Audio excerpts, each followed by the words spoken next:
students, we are reading chapter number 10 वायुमंडलीय परिसंचरण और मौसम प्रणालियां।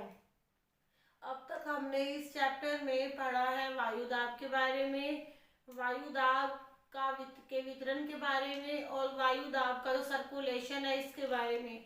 आज हम पढ़ेंगे पवनों के प्रकार, टाइप्स ऑफ विंड्स। तो सबसे पहले देखिए स्थानीय पवने, लोकल विंड्स। नाम से ही प्रतीत होता है कि लोकल विंड स्थानीय पवने किसी एक विशेष क्षेत्र पर प्रवाहित होने वाली पवने हैं।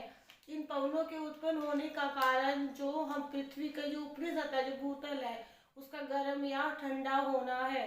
सेकंड, इसका कारण क्या है, उस क्षेत्र पर जो जलवायु का जो ये चक्कर है, चाहे वो वार्षिक है चाहे वो दैनिक चक्कर है, उसमें होने वाला परिवर्तन है। ये है लोकल विंड, स्थानीय पवनों के बारे में। स्थानीय पवने क्या है, उनके उत्पन्न होने के कौन कौन से दो कारण है। सेकंड है समुद्र समीर और स्थलीय समीर। हमें नाम से दिख रहा है, देखो ये डायग्राम बना रखा है मैंने इस फिगर में, देखिए ये है समुद्र समीर। इसमें नाम से दिखे समुद्र से स्थल की तरफ प्रवाहित होने वाली वायु को समुद्र समीर कहते हैं और स्थलीय भाग से समुद्र की तरफ प्रवाहित होने वाली पवनों को स्थलीय समीर कहते हैं। अब देखिए इसमें हमें पता है कि दिन के समय जो स्थलीय भाग है वे समुद्री है, समुद्र की अपेक्षा अधिक गर्म होते हैं, जिसके कारण वहां निम्न वायुदाब क्षेत्र होता है। और समुद्री भाग पर दिन के समय समुद्र क्या है, ठंडा होता है और यहाँ उच्च वायुदाब क्षेत्र उत्पन्न होता है और पवने उच्च वायुदाब से निम्न वायुदाब क्षेत्र की तरफ प्रवाहित होती है।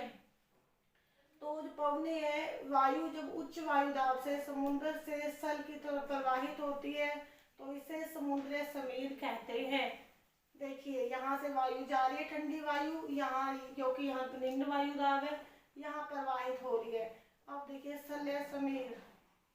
स्थलीय समीर जब पवने दिन रात के समय स्थलीय भाग समुद्रों की तुलना में अधिक ठंडा होता है और यहाँ उच्च वायुदाब क्षेत्र उत्पन्न होता है। और पवने उच्च वायुदाब से समुद्री भाग रात के समय क्या है, रात के समय समुद्रों का जल है वो स्थल की तुलना में कम ठंडा होता है। मीन्स क्या, स्थलीय भाग समुद्रों की तुलना में अधिक ठंडे होते हैं रात के समय। तो जो पवने हैं वे उच्च वायुदाब से निम्न वायुदाब क्षेत्र की तरफ प्रवाहित होती हैं। देखिए यहाँ प्रवाहित हो रही है ऐसे स्थल से समुद्र की तरफ, तो इसे कहते हैं स्थलीय समीर। फिर देखिए थर्ड है घाटी समीर और ये पर्वतीय समीर। देखो घाटी समीर।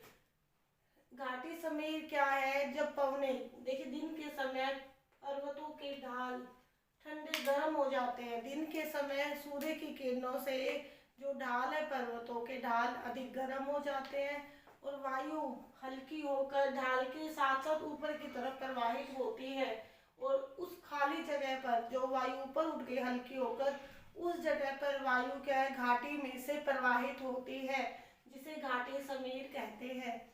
फिर देखिए नेक्स्ट, इसी का अपोजिट, रात के समय क्या है, पर्वतों के ढाल ठंडे हो जाते हैं, जिसके कारण सघन वायु, जब क्या है कोई प्रदेश ठंडा होगा तो वहां वायु सघन होगी और वहां उच्च दाब क्षेत्र उत्पन्न होगा।